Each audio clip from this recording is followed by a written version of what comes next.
धार्मिक मराठी माणूस आपल्या आयुष्याची अखेरची घटका जवळ आली असं वाटायला लागलं की काशीला जायचं बेत करू लागायचा.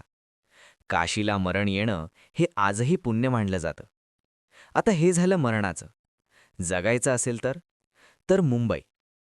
देशभरातली मराठी माणसं मुंबईला कामाच्या शोधात यायची आणि मुंबईला कामाला चाललोय असं न म्हणतात जगायला चाललोय असं म्हणायची.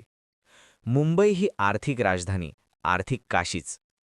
मुंबई ही मराठी माणसासाठी अभिमाना, जगण्याची आशा होती, आहे. पण 2026 या वर्षाची सुरुवात मराठी माणसासाठी धोक्याची घंटा होती.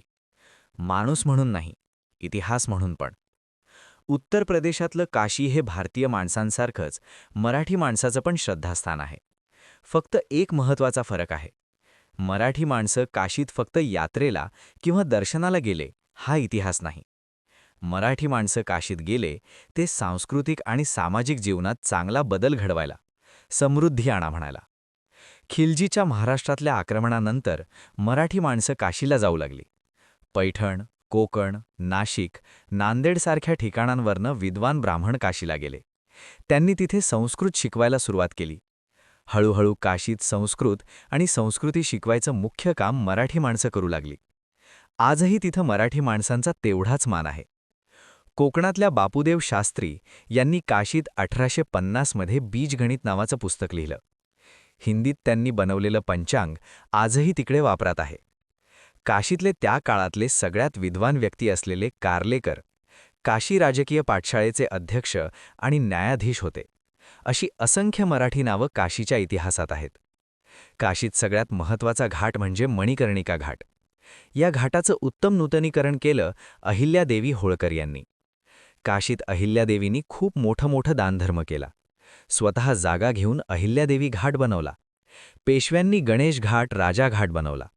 ग्वाल्हेरचे शिंदे, नागपूरचे भोसले यांनीसुद्धा घाट बनवले. मंदिरांची निर्मिती केली.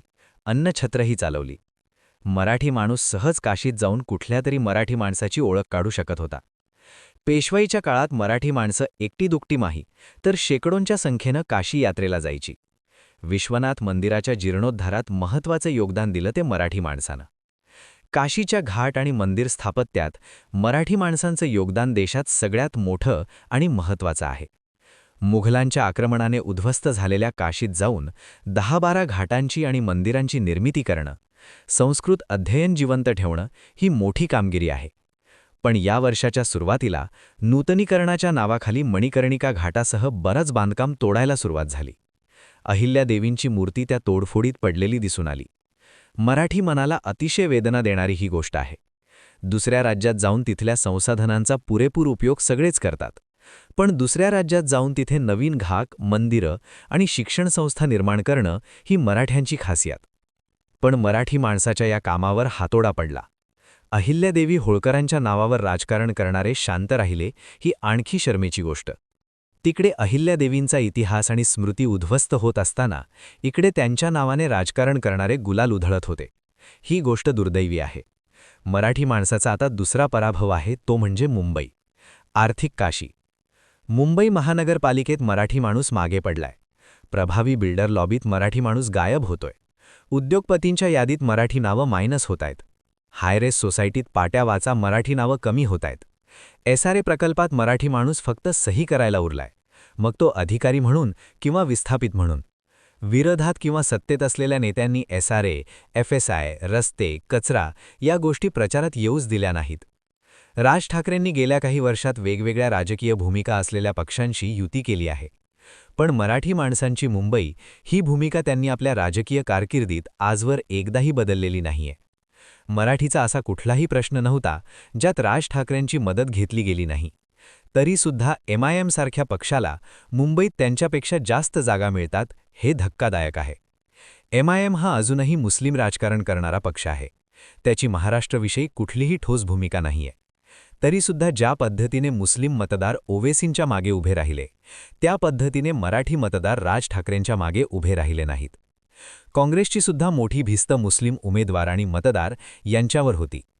काँग्रेसला मागच्या वेळीपेक्षा कमी, पण यावेळी अपेक्षेपेक्षा जास्त जागा मिळाल्या. उद्धव ठाकरेंच्या शिवसेनेला बऱ्यापैकी जागा मिळाल्या, ज्यात राज ठाकरेंनी केलेल्या भाषणाचा मोठा वाटा आहे.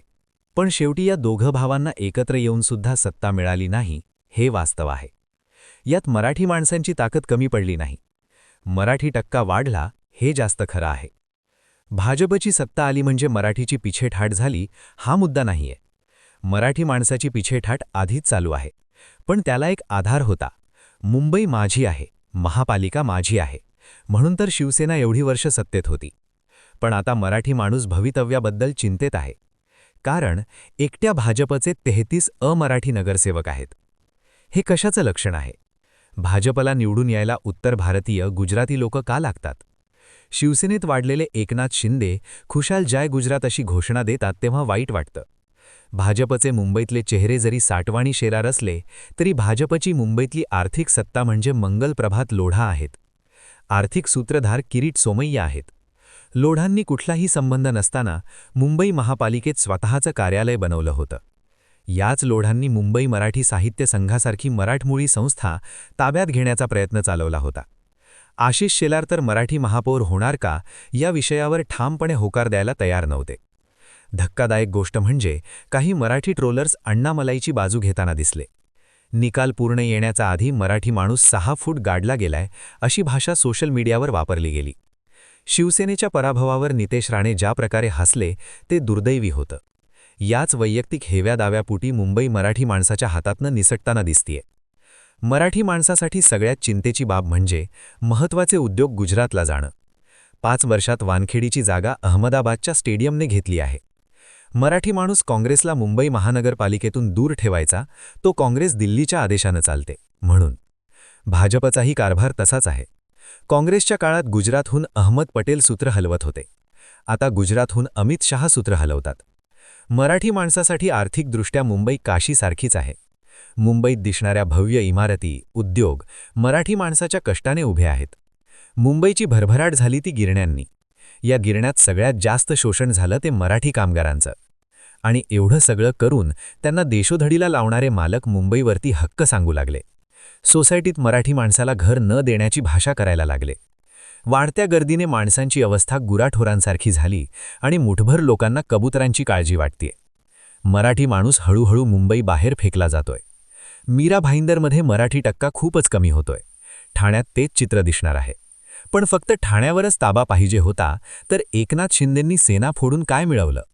एकनाथ शिंदे स्वतः मोठे होत आहेत यात वाद नाही. पण त्यांच्या राजकारणाने मराठी माणूस मोठा होत नाहीये हे पण सत्य आहे. मुंबईची शिवसेना ठाकरेंचीच आहे यात निकालानं दाखवून दिलं. पण सगळ्या मराठी नेत्यांना काय मिळालं? अजित पवार आणि शरद पवार यांची राष्ट्रवादी, हैदराबादच्या ओवेसी सोडा, उत्तर प्रदेशच्या समाजवादी पार्टी एवढी पण मतं मिळवू शकले नाही. देवेंद्र फडणवीस यांना मुंबईतल्या मराठी माणसांना स्वीकारलेलं नाही हे या निकालानं स्पष्ट दाखवून दिलं. एवढी प्रचंड सत्ता असूनही 5-6 जागा वाढतात हे काही प्रचंड यश नाहीयेत. वर भोजपुरी गायिका, अभिनेते आणि तमिळ राजकारणी प्रचाराला आणल्याशिवाय आपण मुंबईत लढू शकत नाही हेही त्यांनी दाखवून दिलं. भारतीय जनता पक्षाच्या जागा फारशा वाढलेल्या नाहीयेत. त्यामुळे मुंबईत तरी कुठलाही मराठी नेता जिंकलेला नाहीये. मुंबई खऱ्या अर्थाने जिंकली आहे अदानी आणि अंबानी यांनी. एअरपोर्ट, वीज, धारावीसारखे प्रचंड पुनर्विकास प्रकल्प एकट्या अदानीकडे आहेत. मुंबईतली सगळ्यात मोठी इमारत अंबानींची आहे. उद्योग पण लोढा, रहेजा, ओबेरॉय, हिरानंदानी, शहापूरजी, पालनजी, रुणवाल, सेजल ही मुंबईतल्या सगळ्यात मोठ्या बिल्डर लोकांची नावं आहेत. आणि सगळे श्रीमंत मराठी नेते फक्त ईडीच्या भीतीच्या छायेत आहेत. त्यातल्या त्यात ठाकरे बंधू एकत्र आले ही चांगली गोष्ट झाली. पण मराठी माणूस असा एकत्र कधी येणार? कारण गुजराती मतदान ठळकपणे एक गठ्ठा भाजपच्या बाजूनं झालाय. त्यातली एकही सीट भाजप सोडून कोणाला मिळालेली नाहीये. मराठी माणसानं काशीचा विकास केला पण काशीच्या राजकारणावर हक्क सांगितला नाही. मराठी माणूस भावूक असतो. तो दिल्लीच्या तख्तापेक्षा काशीच्या मंदिरांच्या काळजीनं अस्वस्थ झाला होता. आजही चाळीची आठवणीने सुद्धा तो गहिवरतो. लालबाग परळ आजही त्याचा जीव की प्राण आहे. पण आता लालबागचा राजा प्रसन्न व्हावा म्हणून गेली काही वर्ष अंबानी जोर लावतायत. हळूहळू मराठी माणसाकडे सिद्धिविनायक पण उरणार नाही. आजवर महाराष्ट्रातले दुष्काळ, विकासाचा असमतोल केवळ मुंबईच्या जीवावर निभावला गेला. मुंबई काशी आहे, मराठी माणसाची आहे, पण फार दिवस राहील असं दिसत नाही. गुजरात्यांचं बघून मराठी पोरपोरी दांडिया खेळायला लागली तोवर ठीक होतं. मराठी नेते पण गुजराती शब्दावर फेर धरून गोलगोल नाचू लागतील असं वाटलं नव्हतं.